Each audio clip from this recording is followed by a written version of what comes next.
Keladi Chennamma.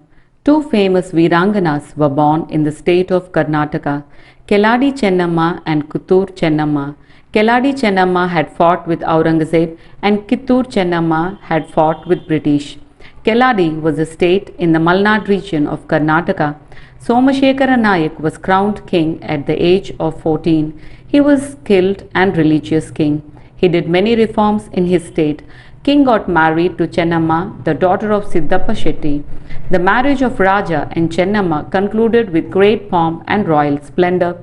Chennamma looked after the royal house like a skilled queen. She took interest in the subjects of the kingdom and also gave valuable advice to the king on important matters. Chennamma loved the palace staff like her own children. But the good times did not last long. Chennamma's husband fell to bad company, ignoring the rule, weakening the state. Sultan of Bijapur, a neighboring state, considered it as a golden opportunity to attack Keladi. Upon this, Chennamma took over the reins of governance. Meanwhile, the Sultan of Bijapur killed Chennamma's husband. Chennamma was childless. She adopted Basappa Nayaka as the heir to the state. Chennamma had a very reliable and efficient minister in the cabinet and brave soldiers in the army. Under her leadership, the army of Keladi destroyed the ulterior motives of the Sultan of Bijapur. In 1771, Chennamma was officially declared the Queen of Keladi. After this, Chennamma ruled Keladi for 25 years. During the reign of Chennamma, Keladi was established as a peaceful and prosperous state. She renovated temples and arranged special worship, gave land to establish monasteries, and invited scholars from other states to settle in Keladi. Chennamma was the queen of very religious views and credited all her victories to God. Being jealous of the increasing influence of Keladi kingdom, the neighboring state of Mysore attacked Keladi but was defeated twice. The king of Mysore eventually had to make a treaty with Keladi. Every day, Rani Chennamma would donate to monks and ascetics after her worship. She gave shelter to Rajaram, son of Chhatrapati Shivaji Maharaj, and his companions after his elder brother Shambhaji Maharaj was murdered by Aurangzeb, and instructed the staff to look after them like a special guest.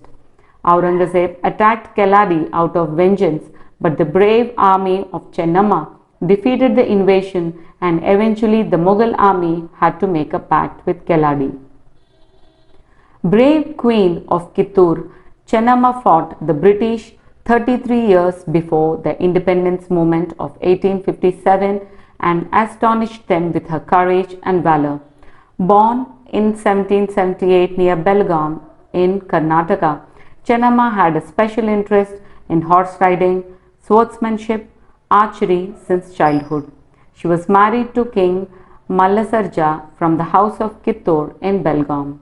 Her husband died at a very young age, and after few years, the only son also expired. Chennamma made Shivalingappa her successor after her son's death. The British did not accept the queen's move and ordered Shivalingappa to be removed from the post. She refused to accept the British order. Rani Chennamma showed exceptional courage in the war against the British. The massive and powerful armed forces of the East India Company surrounded the Kittur fort. Suddenly, the gate of the Kittur fort opened and the army broke down on the British army, and finally they had to flee. A consolidated British force again attacked Kittur fort and the Queen's army was defeated. She was imprisoned and placed in the Belhongal fort where she died. In the pages of history, Queen Chennamma of Kittur is considered to be the first queen who fought bravely with the British. Jai Hind.